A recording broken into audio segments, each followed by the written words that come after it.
Welcome. Warm yourself by the fire.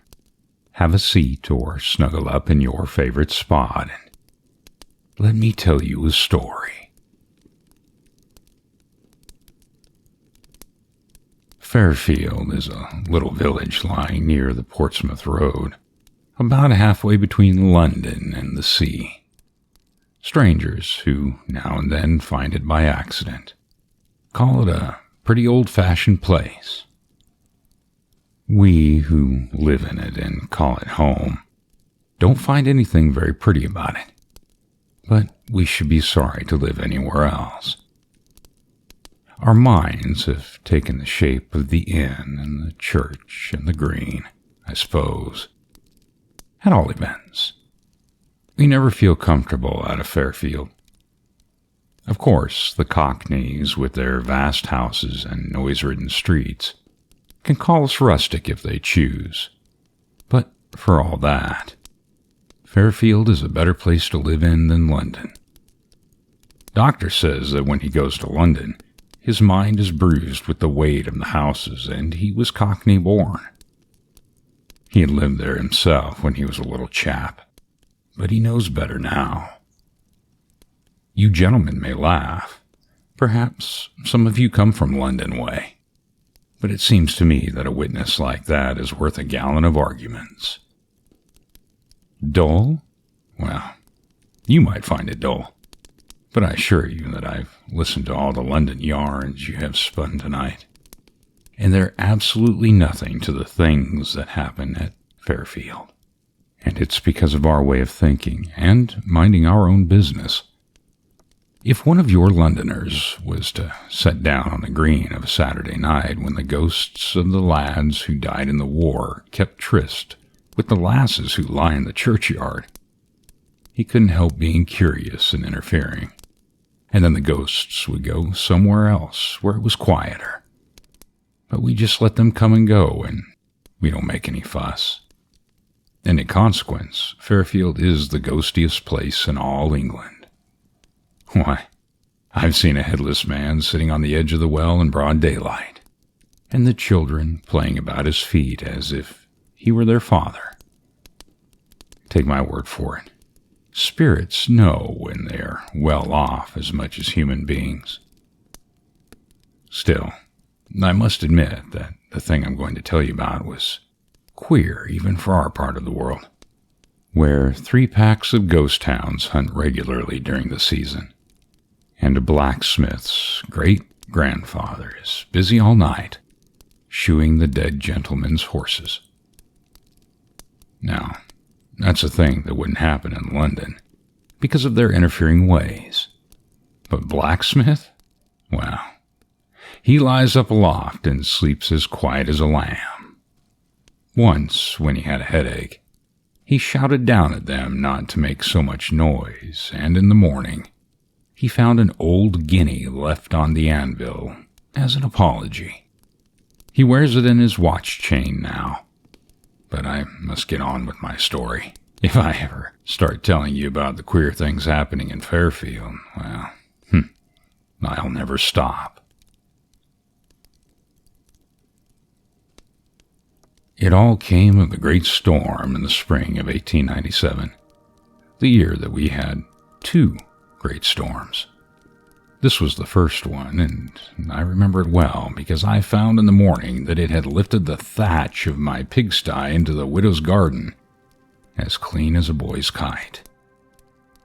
When I looked over the hedge, the widow, well, Tom Lamport's widow that was prodding for her nasturtiums with a daisy grubber. After I watched her for a little while, I went down to the Fox and Grapes to tell the landlord what she said to me. The landlord, well, he laughed, being a married man. "Come to that," he said. "The tempest has blowed something into my field, a kind of a ship, I think it would be." Well, I was surprised at that, until he explained to me that it was only a ghost ship and would do no hurt to the turnips. We argued that it had been blown up from the sea at Portsmouth, and then we talked of something else. There were 2 slates down at the parsonage and a big tree in Lumley's meadow. It was a rare storm. I reckon the wind had blown our ghosts all over England. They were coming back for days afterward with foundered horses and as footsore as possible. And they were so glad to get back to Fairfield that some of them walked up the street crying like little children. Squire said that his great-grandfather's great-grandfather hadn't looked so dead beat since the Battle of Naseby, and he's an educated man. What with one thing and another, I should think it was a week before we got it straight again. And then one afternoon, I met the landlord on the green. He had a worried face. "I wish you'd come have a look at that ship in my field," he said to me. "It seems to me it's leaning real hard on the turnips, and I can't bear thinking what the missus will say when she sees it." I walked down the lane with him, and sure enough, there was a ship in the middle of his field, but such a ship as no man had seen on the water for 300 years, let alone in the middle of a turnip field. It was all painted black and covered with carvings, and there was a great bay window in the stern, like the one in the squire's drawing room. There was a crowd of little black cannon on the deck and looking out of her portholes, and she was anchored at each end of the hard ground. I've seen the wonders of the world on picture postcards, but I've never seen anything equal to that. "She seemed very solid for a ghost ship," I said, seeing that the landlord was bothered. "I should say it's betwixt and between," he answered, quizzing over it. "But it's going to spoil a matter of 50 turnips, and Mrs., well, she'll want it moved." We went up to her and touched the side, and it was as hard as a real ship. "Now, there's folks in England would call that very curious," he said. Now, I don't know much about ships, but I should think that ghost ship weighed a solid 200 tons, and it seemed to me that she had come to stay. So I felt sorry for the landlord, who was a married man. "All the horses in Fairfield won't move her out of my turnips," he said, frowning at her.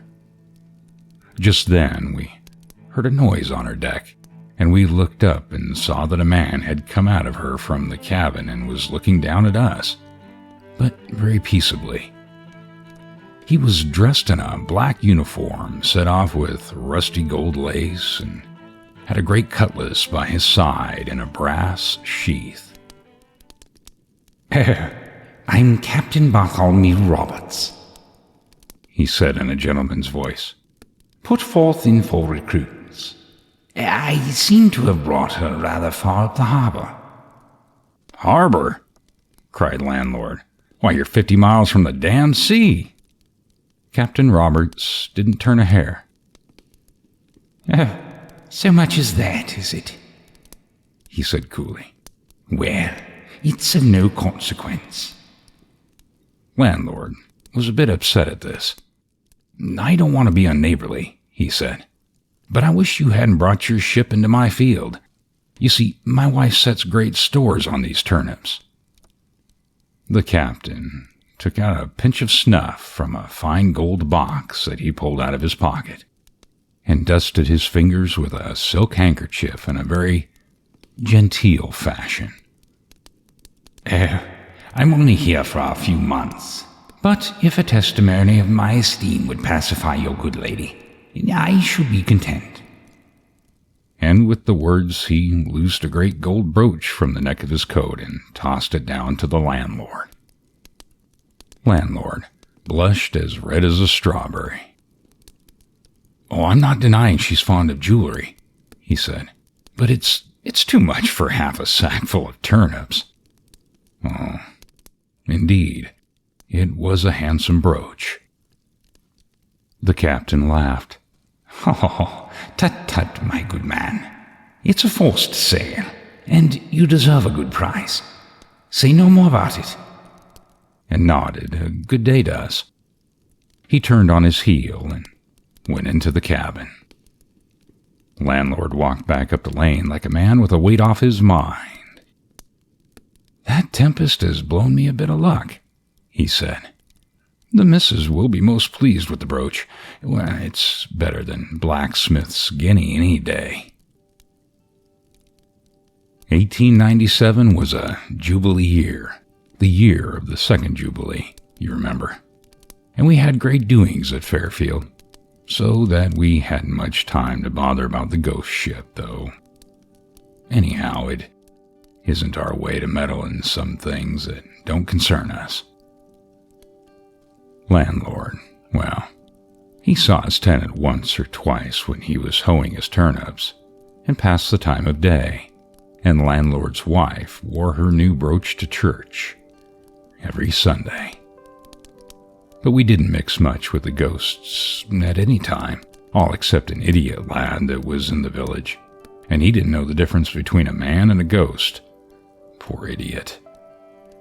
On Jubilee Day, however, somebody told Captain Roberts why the church bells were ringing, and he hoisted a flag and fired off his guns like a loyal Englishman. 'Tis true that the guns were shotted, and one of the round shot knocked a hole in Farmer Johnson's barn. But nobody thought much of that in a season of rejoicing. It wasn't until our celebrations were over that we noticed that anything was wrong in Fairfield. 'Twas the shoemaker who told me first about it one morning at the Fox and Grapes. You know my great-great-uncle?" he said to me. "You mean Joshua, the quiet lad?" "Quiet?" said the shoemaker indignantly. "Quiet? You call him quiet? Coming home at 3 o'clock every morning as drunk as a magistrate and waking up the whole house with his noise." "Well, it can't be Joshua," I said, for I knew him for one of the most respectable young ghosts in the village. "Oh, Joshua it is," said Shoemaker, "and one of these nights he'll find himself out on the street if he isn't careful." This kind of talk shocked me, I can tell you, for I don't like to hear a man abusing his own family, and I could hardly believe that a steady youngster like Joshua had taken to drink. But just then came in Butcher Awen, and in such a temper, why, he could hardly drink his beer. "The young pup, that young pup," he kept on saying. And it was some time before Shoemaker and I found out that he was talking about his ancestor that fell at Senlac. "Drink," said Shoemaker hopefully, for we all like company in our misfortunes, and Butcher nodded grimly. "That young noodle," he said, emptying his tankard. Well, after that, I kept my ears open, and it was the same story all over the village. There was hardly a young man among all the ghosts of Fairfield who didn't roll home in the small hours of the morning, drunk, apparently. I used to wake up in the night and hear them stumble past my house, singing outrageous songs. The worst of it was that we couldn't keep the scandal to ourselves, and the folk at Green Hill began to talk of sodden Fairfield, taught their children to sing a song about us. Well, we are easygoing in our village, but we didn't like that. Of course, we soon found out where the young fellows were getting their drink, and the landlord was terribly cut up that his tenant should have turned out so badly. But his wife wouldn't hear of parting with the brooch, so he couldn't give the captain notice to quit. But as time went on, things grew from bad to worse, and at all hours of the day you would see those young reprobates sleeping it off on the village green. When nearly every afternoon a ghost wagon would jolt its way down to the ship with orders for rum, and though the older ghosts seemed inclined to give the captain's hospitality a pass, the youngsters were eager to imbibe. So one afternoon, when I was taking my nap, I heard a knock at the door, and there was Parson, looking very serious, like a man with a job before him that he didn't altogether relish. "Oh, I'm going down to talk to that captain about all this drunkenness in the village, and I want you to come with me," he said straight out. Well, I can't say that I fancy the visit much myself, and I tried to hint to Parson as to that. After all, they were only a lot of ghosts, and it didn't really matter much. "Well, dead or alive, I'm responsible for their good conduct," he said, "and I'm going to do my duty and put a stop to this continued disorder, and you're coming with me, John Simmons." So I went with Parson, being a persuasive kind of man. We went down to the ship, and as we approached her, I could see the captain tasting the air on deck. When he saw Parson, he took off his hat very politely, and I can tell you that I was relieved to find that he had a proper respect for the cloth. Parson acknowledged his salute, and spoke out stoutly enough. "Sir, I should be glad to have a word with you." "Oh, well, come aboard, sir, come aboard," said the captain. And I could tell by his voice that he knew why we were there. Parson and I climbed up an uneasy kind of ladder, and the captain took us into the great cabin at the back of the ship where the bay window was. It was the most beautiful, wonderful place you ever saw in your life, all full of gold and silver plate, swords with jeweled scabbards, carved oak chairs, and great chests that looked as though they were bursting with guineas. Even Parson was surprised, and he did not shake his head very hard when the captain took down some silver cups and poured us out a drink of rum. Well, I tasted mine, and I don't mind saying that it changed my view of things entirely. There was nothing betwixt and between about that rum, and I felt that it was ridiculous to blame the lads for drinking too much stuff like that. Why, it seemed to fill my veins with honey and fire.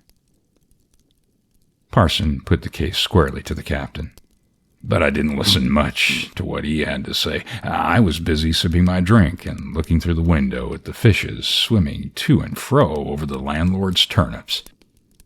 Just then, it seemed the most natural thing in the world that they should be there, though afterwards, of course, I could see that that proved it was a ghost ship.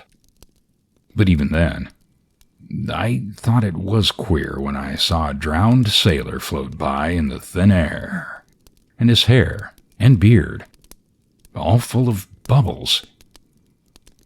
It was the first time I'd seen anything quite like that at Fairfield, and I've seen strange things. All the time I was regarding the wonders of the deep, Parson was telling Captain Roberts how there was no peace or rest in the village owing to the curse of the drunkenness, and what a bad example the youngsters were setting to the older ghosts. The captain listened very attentively, and put in a word only now and then about boys being boys and young men sowing their wild oats. But when Parson had finished his speech, he filled up our silver cups and said to Parson with a flourish, "I should be sorry to cause so much trouble wherever I have been made welcome, and you will be glad to hear that I put to sea tomorrow night, and now you must drink me a prosperous voyage." So we all stood up and drank the toast with honor, and that noble rum was like hot oil in my veins.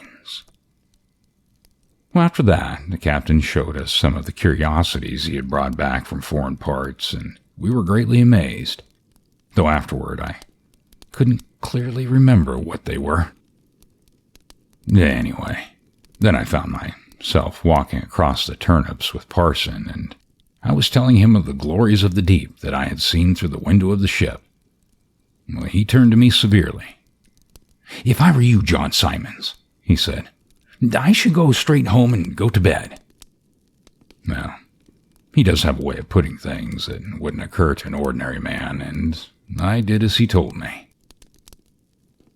Next day it came on to blow, and it blew harder and harder till about 8 o'clock at night. I heard a noise and looked out into the garden. I dare say you won't believe me, but the wind had lifted that thatch off my pigsty into the widow's garden a second time. I thought I wouldn't wait to hear what the widow had to say about it, so I went across the green to the Fox and Grapes, and the wind was so strong that I danced along on tiptoes like a girl at the fair. When I got to the inn, landlord had to help me shut the door. It seemed as though a dozen goats were pushing against it to come in out of the storm, and it didn't help that a ghost of a crazy Viking named Valhalla was yelling and laughing at them to break it down. "It's a powerful tempest," he said, drawing the beer. "I heard there's a chimney down at Dickory End." "Well, it is a funny thing to see how these sailors know about the weather," I answered. "When Captain said he was sailing tonight, I was thinking it would take a capful of wind to carry the ship back to sea. And now, well, here's more than a capful." "Ah, yes," said landlord. "'Tis tonight he goes, true enough. And mind you, though he treated me handsome over the rent, I'm not sure it's a loss to the village. I don't hold with gentry who fetch their drink from London instead of helping local traders to get their living." "Oh, but you haven't got any rum like his," I said, just to draw him out. His neck grew red above his collar, and I was afraid I'd gone too far, but after a while he got his breath with a grunt. "John Simons," he said, "if you've come down here this windy night to talk a lot of fool's talk, you've wasted a journey." Well, of course then I had to smooth him down with praising his rum, and heaven forgive me for swearing, but it was not better than Captain's. For the likes of that rum, no living lips have tasted save mine and the parson's. But somehow or other I brought landlord around, and presently we had a glass of his best. "Ha ha ha, beat that if you can," he cried, and we both raised our glasses to our mouths, only to stop halfway and look at each other in astonishment. For the wind, that had been howling outside like an outrageous dog, all of a sudden turned as melodious as the carol boys of a Christmas Eve. "Oh, surely that's not my Martha," whispered landlord, Martha being his great aunt who lived in the loft overhead. We went to the door. The wind burst it open so that the handle was driven clean into the plaster of the wall, but we didn't think about it at the time. For over our heads, sailing very comfortably through the windy stars, was the ship that had passed the summer in landlord's field. Her portholes and her bay windows were blazing with lights, and there was a noise of singing and fiddling on her decks.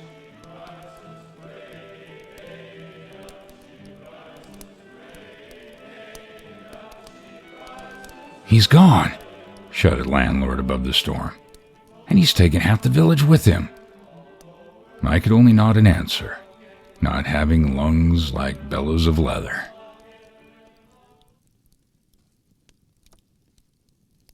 In the morning, we were able to measure the strength of the storm, and over and above my pigsty, there was damage enough wrought in the village to keep us busy for a while. True it is that the children had to break down no branches for the fires that autumn, since the wind had strewn the woods with more than they could carry away. Many of our ghosts were scattered abroad, but this time, very few came back, all the young men having sailed with Captain.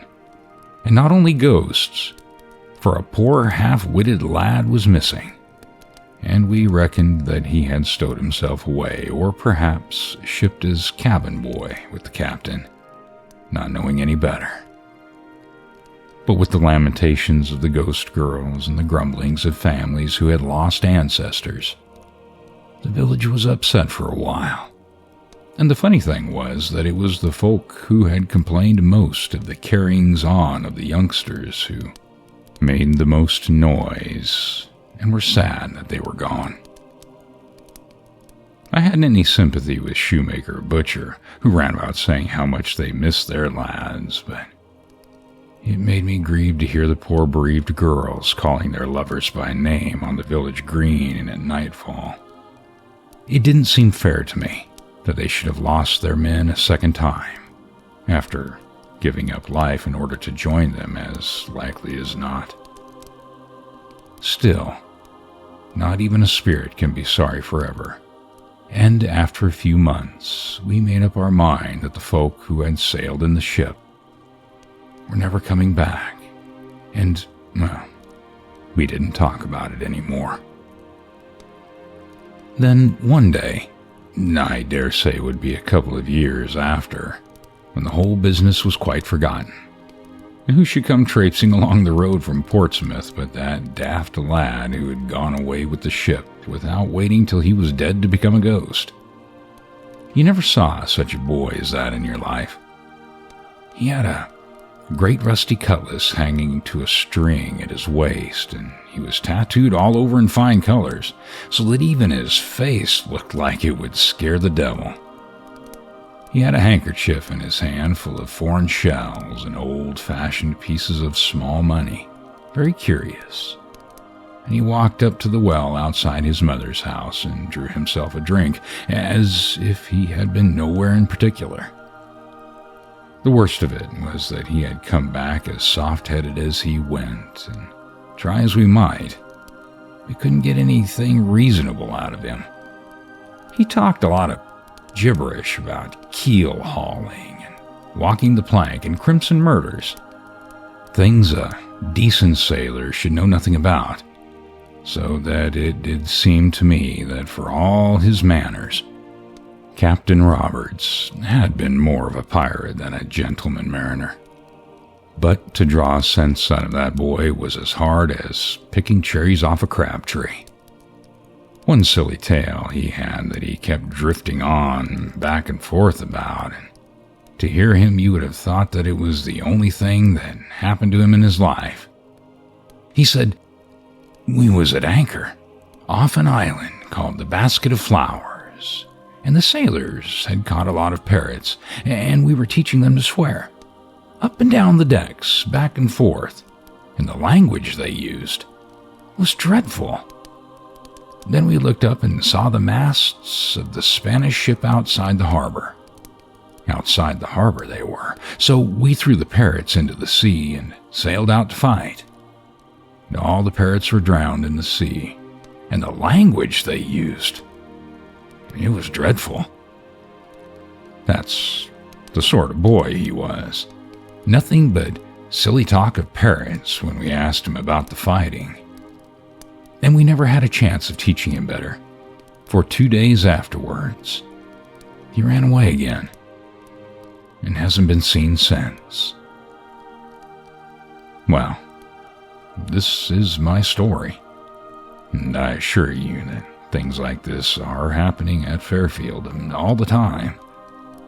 The ship has never come back, but somehow, as people grow older, they seem to think that one of these windy nights she'll come sailing in over the hedges with all the lost ghosts on board. Well, when she comes, she will be welcome. There's one ghost, alas, that has never grown tired of waiting for her lad to return. Every night, you'll see her out on the green, straining her poor eyes with longing and looking for that mast light amongst the stars. A faithful lass, you'd call her. And I'm thinking you'd be right. Landlord's Field wasn't a penny worse for the visit, but they do say that since then, the turnips that have been grown in it have tasted of rum. If you like these stories, subscribe, like, and share. And don't forget to hit that notification bell for future stories. And as always, I thank you for taking the time to listen. The end.